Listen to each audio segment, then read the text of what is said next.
This just in. Breaking developments unfolding across the globe. And Scope Daily has the exclusive from the headlines shaking the internet. Daily is live. Let's dive.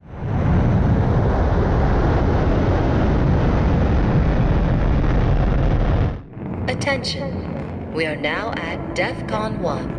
Security lockdown. The States has carried out massive precision strikes on 3 key nuclear facilities in Iran. The goal is to stop what Israel called Iran's progress in developing nuclear weapons. The problem the United States and Israel have is Iran almost certainly has materials and equipment whose location we don't know about.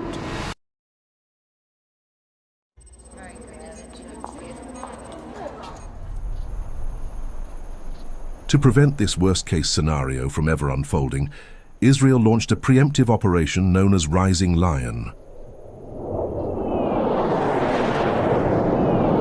With precision strikes on Iranian missile sites and nuclear infrastructure, Israel aimed to dismantle Iran's nuclear ambitions before it was too late.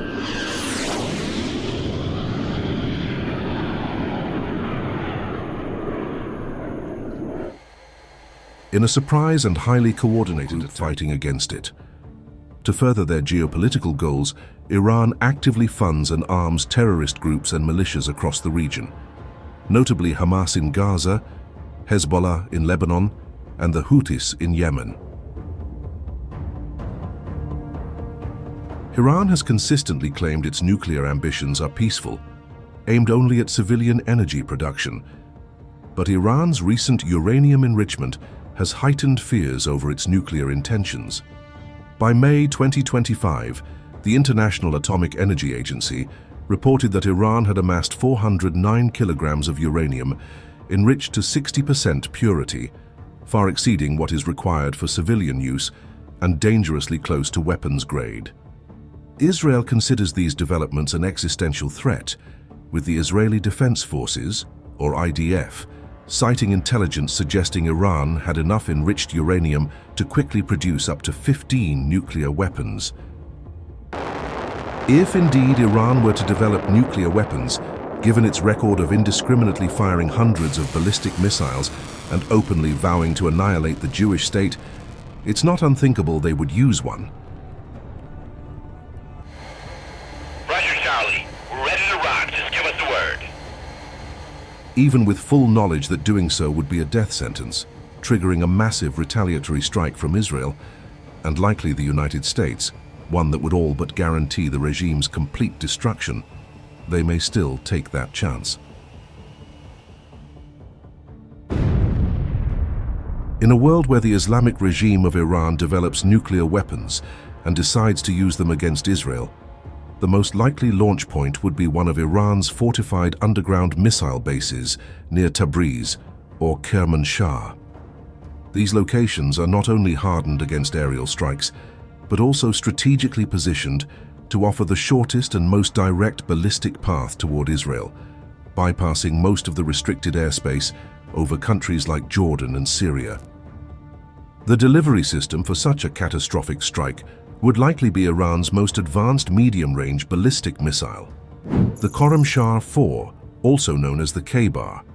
Capable of reaching distances between 2,000 and 4,000 kilometers, it was specifically engineered to carry heavy payloads, making it the most plausible candidate for a nuclear warhead. The missile's sheer range even allows it to threaten parts of Europe. To increase the chances of a successful nuclear strike, Iran would almost certainly precede it with a massive wave of conventional ballistic missile launches using platforms like the Shahab-3, Emad, and Fateh 110. These would serve to overwhelm Israel's missile defense systems like the Iron Dome, David Sling, and Arrow 3.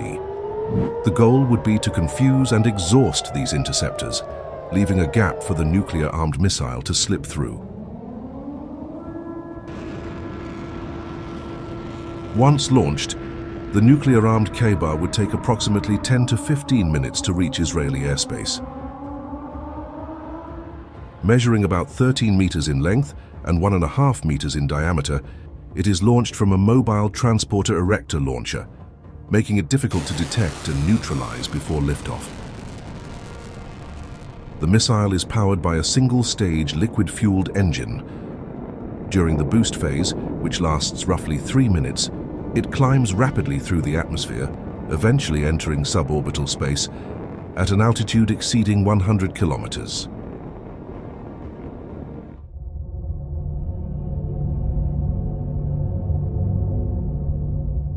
At this point, the booster separates and the post-boost phase begins.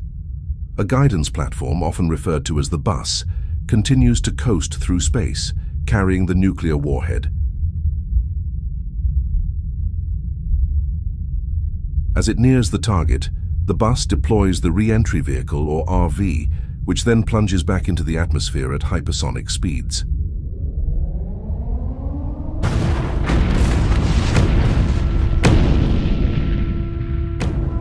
Depending on wind and altitude, the final moments are measured in seconds.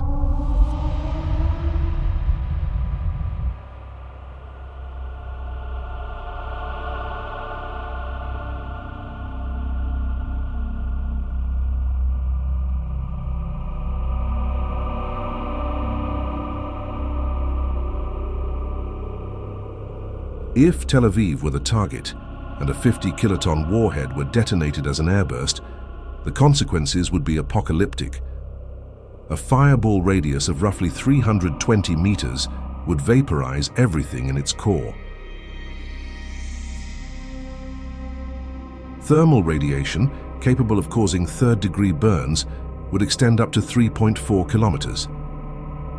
The immediate death toll could reach 180,000, with an additional 260,000 injured, effectively destroying one of Israel's most densely populated cities.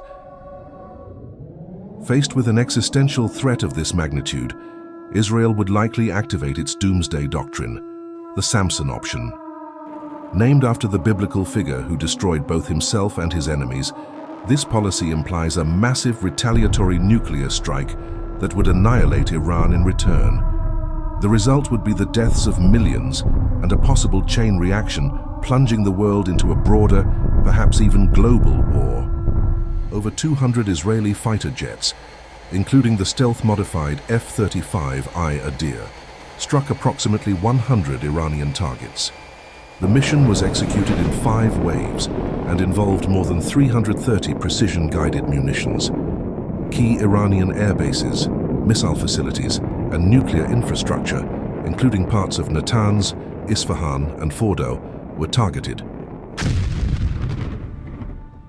Air superiority was achieved very quickly.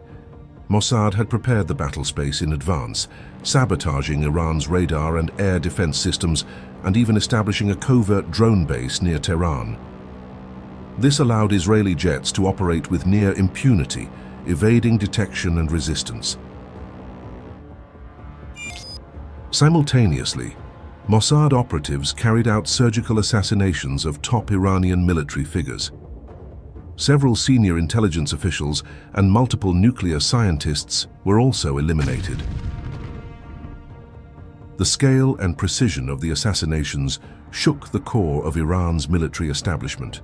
About 40 minutes ago, Secretary of Defense Pete Hegseth out with a strong statement about the impact of the bombs dropped on Iran's nuclear sites. Then on June 22, 2025, US President Donald Trump announced the launch of Operation Midnight Hammer, a decisive US airstrike targeting Iran's underground nuclear facilities. The mission centered around Israel's missile defense system. The Arrow 3 is activated, designed to intercept long-range missiles before they re-enter Earth's atmosphere. But this isn't just any missile. It's nuclear if the interception fails, and it reaches its target, Tel Aviv, Haifa, or Jerusalem. The result is unthinkable. In seconds, the heart of Israel is obliterated. Hundreds of thousands of civilians die. Buildings vanish, hospitals collapse. The shockwave travels for miles. Then comes the radiation, slow, silent, and deadly, spreading through wind and water. Children, families, generations, all affected. The operation also involved more than 125 supporting aircraft, including F-35s and F-22s, which provided escort, electronic warfare, and refueling support.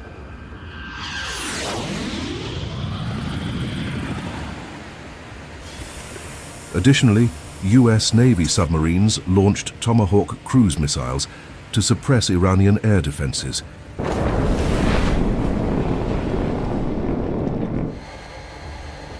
The Pentagon later confirmed that the strikes inflicted severe damage on the nuclear sites. Iran, however, denied these claims, stating that only minor structural damage occurred and that their nuclear program would continue. Then Tehran declared it would retaliate, vowing that every US military personnel and citizen in the region would now be a target.